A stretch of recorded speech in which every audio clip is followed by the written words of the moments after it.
সিলেটের এক পুরনো চা বাগানের পাশে দাঁড়িয়ে আছে একটি পরিত্যক্ত বাংলো। লোকজন বলে এই বাংলোটা অভিশপ্ত।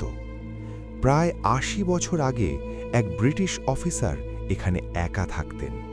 তার স্ত্রী হঠাৎ একদিন নিখোঁজ হয়ে যায়।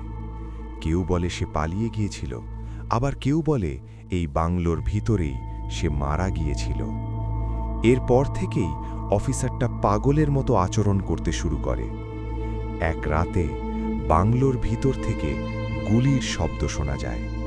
পরদিন সকালে লোকজন এসে দেখে অফিসারটা মেঝেতে পড়ে আছে, আর তার সামনে একটা আয়না।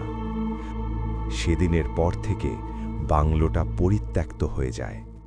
কিন্তু ভয়ঙ্কর ঘটনাটা শুরু হয় অনেক বছর পরে। একজন চা বাগানের নতুন পাহারাদার সেখানে থাকতে আসে।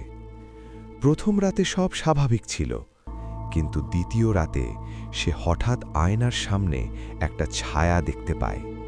সে পিছনে তাকায়, কেউ নেই। আবার আয়নার দিকে তাকাতেই সে দেখে তার পিছনে দাঁড়িয়ে আছে এক লম্বা মানুষ। পরদিন সকালে লোকজন বাংলোর ভিতরে গিয়ে দেখে পাহারাদারটা মেঝেতে পড়ে আছে, তার চোখ খোলা।